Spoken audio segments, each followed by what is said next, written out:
This is Joe Rebello, and welcome to Martial Arts Today Television. We have a very special guest this month's episode, and we're here with Mr. Rich Hale from California. Rich, it's a pleasure having you on our program. The first question I always ask all my interviewees is, how did you begin in the martial arts? Actually, I started in judo when I was 16 years old, and I made the mistake of kicking my instructor between the legs. I was looking for karate, and they said, you don't do this. I paid for months for that, and asked, well, where can I hit and kick people? And they said, that's karate. And it was then only after I moved to California from Alaska in 1970, 2 years later, I found a karate school, and that's what I started. Well, who was your first instructor back then in the art of Kenpo? Rich Callahan. Now, where was this in California, by the way? Colton. It was an Ed Parker-owned school. It was a company-owned school of Ed Parker's, and he hired Rich to run it, and Huck Planis would come in and teach everybody, or teach Rich, actually, the material, because Rich was not a Kenpo black belt at the time. He was learning it right before we did, much quicker and more efficiently than we did. And I was there for about 4 years before I moved back up to Alaska again. Wow. Now, whereabouts in Alaska were you located when you moved back? Anchorage. Now, you had gotten your black belt from Mr. Callahan at that time? Not at that time. I was a brown belt.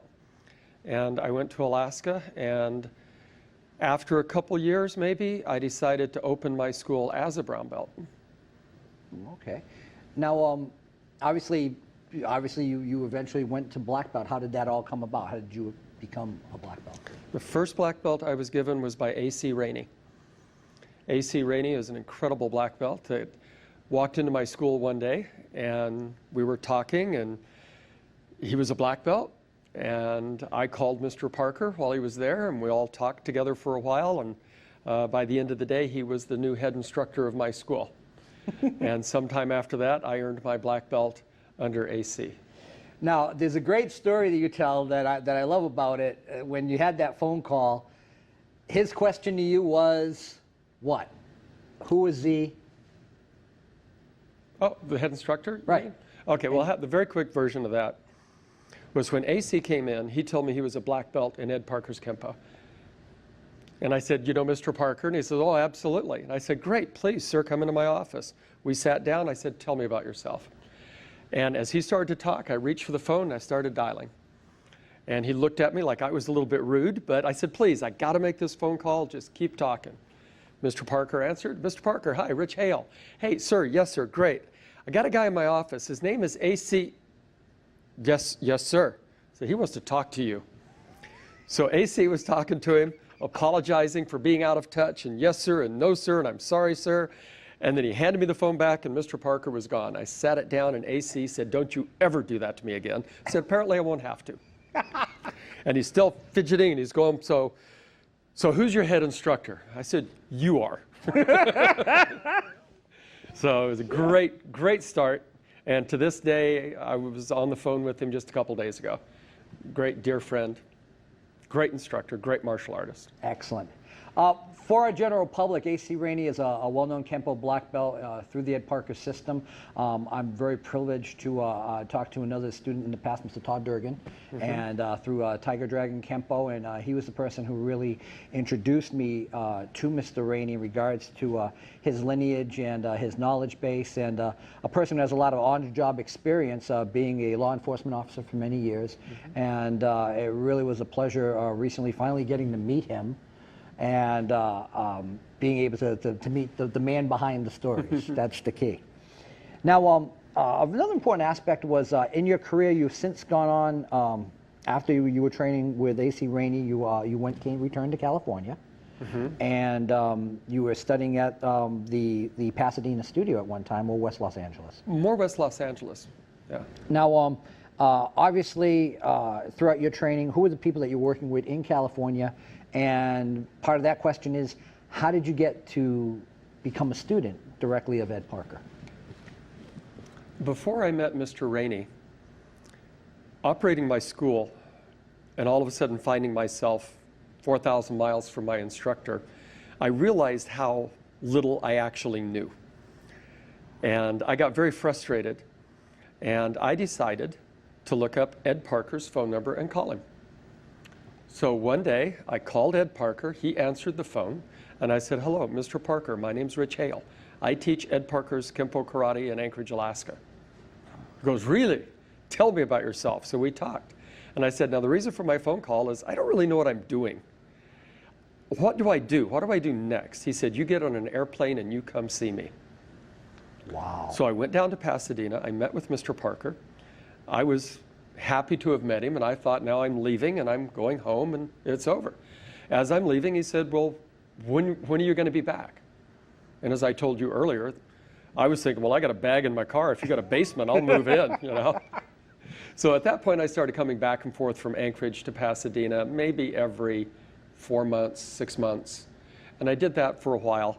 And then when I moved to California, I got to spend more time with Mr. Parker.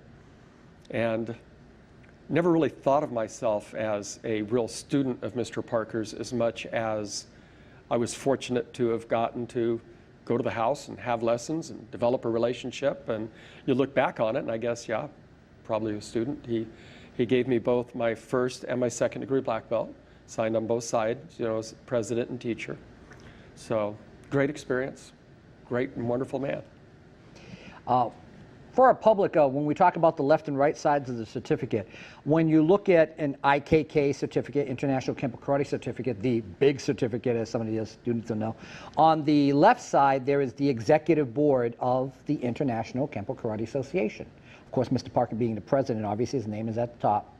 On the right side is signed by your individual instructor, those person who, on the recommendation of, and your instructors listed in various listings. So when Mr. Hale talks about the left and right side, not only was he listed obviously as the president of the IKK, but he was also listed as his personal instructor. Now, in relationship to your study of Kenpo, another important feature through your career was the creation of probably one of the new innovative tools for Kenpo, and that was the creation of the Kenpo Journal. How did you come into the concept of creating the Kenpo Journal in its format? Well, originally I just needed manuals. The IKKA had since dissolved, and I had contacted and called and written, and I could not get manuals. And I didn't like having photocopied copies of copies of copies, so I typed all the techniques out. And being a database developer, I put them in a database instead of Microsoft Word or something like that. And then once I had the techniques, I thought, well, why don't I add terms? And then why don't I add sets and forms? And being a relational database, I created it in such a way that one day I was having a little bit of a discussion with a friend of mine in regard to the meaning of a term. And I felt like I knew, he felt like he knew, but the only way to really find out what it was to find that term, somewhere in all of the material, hundreds and hundreds of pages of material. So I had my manuals from the 70s, 80s, and 90s spread out all over my office floor, and I searched for days trying to find that term. Well, then I decided to create inside the database where in any one of the terms you can click on it, and it would instantaneously find that term, isolate the technique, bring it to the front, and highlight it in red. Wow. And that really created the Kenpo Journal as something more than just a place to store the material. So now everything in the system is within 3 to 4 clicks away to find any and everything that you want, as well as it has the ability to print the techniques and material. A great feature that I'd like to talk about is that one of my favorite sections is Q&A with Ed Parker. I have well over 200 magazines that have articles by and about Ed Parker. What I did was I went in and I typed out every single article into my database, then I extracted his quotes. And then most cases, it would be if it's an interview, they said, "Mr. Parker, what did you like about studying with Professor Chow?" He would answer. Other times, it's his own article, and he's saying, "What I loved about growing up in Hawaii was," I'd create the question, "What did you like about Hawaii?" So there's 400 pages of questions and answers. And to verify that I didn't make anything up, which people could think I might, at the bottom of every single quote has the magazine name, the volume, the issue, the title of the article, the author's name, so that if anybody questions anything that's in there, they can go back. And it's organized from the 50s all the way forward. Click on any year or just click through hundreds of pages of quotes. Wow, that's incredible. It's cool. It's a great part of it that I really enjoy. You learn a lot about the man by reading that particular section. Oh, that's phenomenal. And you know, this is only just one of the many aspects that are placed in the Kenpo journal, whether it be description of physical material being taught, elaborations upon the theories, the concepts, the principles of American Kenpo. There's also a wonderful photo album of various images of Mr. Parker over the years, including all of the major magazine covers. A lot that of he was memorabilia, featured. right? All the magazine covers. And again, memorabilia that runs the gamut from the Parker knives, the jewelry put out by the IKKA, it runs the gamut. And you know, I think the beauty of this is, as we talked about it, the format. Now, again, it's evolved. Originally, it was on a CD, and now you now offer it on a little flash drive. It's real nice. Yeah. And again, and what many people have to understand is that the Kenpo Journal, even now, is still evolving. Oh yeah, yeah. And that people, just like any operating system, can get newer versions of the Kenpo Journal. Right. The newest version that I just have out, one of the things in all of our terminology is Mr. Parker had a certain degree of redundancy in relation to terms. So what I've done is when there are terms that are synonymous in nature, instead of looking through, like if you have cover, well, cover is in C, side cover is in S, right side cover is in R, left side cover is in L. So what I've done is anytime you click on anything in relation to cover, there's a portal right here that will tell you cover, side cover, left cover, right cover. So you can get all these words together. So if it's accumulated forces and confluence of forces and any other term that means the same thing is available to you in the same area. And then below that are related terms, so you can study by entire subject matter.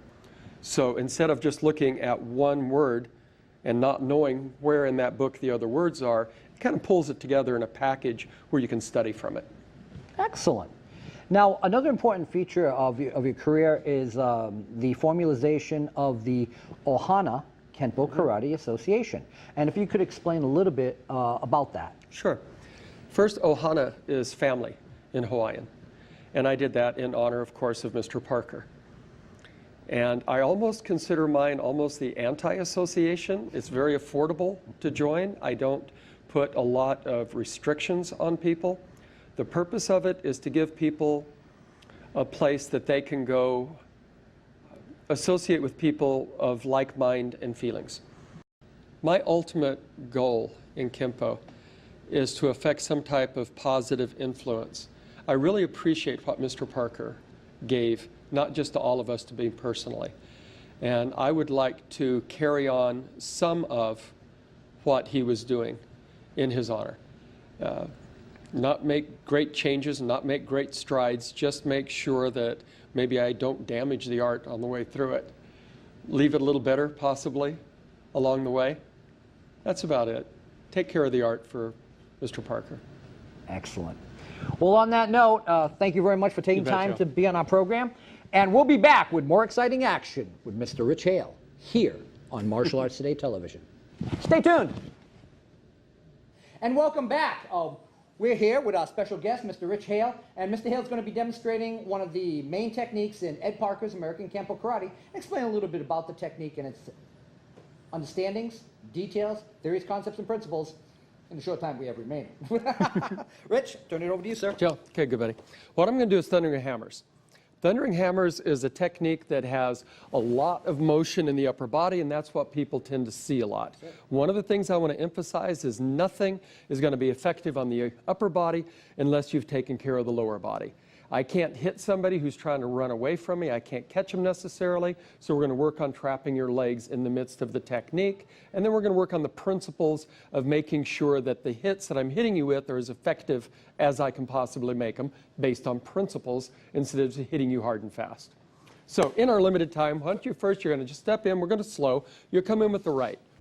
So as I come in, notice that what I didn't do is use my arm to make the strike. People get too much into the arms. I'm using my body.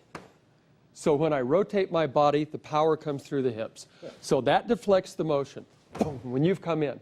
My next move comes into here. Now, if I hit you from there and I move, you can walk away from me and I haven't been able to effectively keep you here. So what I need to do as you attack is not worry about my hands for a moment. I need to make sure I've checked your leg, buckled your leg, and then taken it all the way down. At this point, this could really hurt. That's 200 pounds. Dropping down on top of your Achilles tendon, your toes are in the air, that can really work. So as you attack me and we put it together where I come in and I hit, and I hit, and I hit. Another thing people have a tendency to not take advantage of is full range motion.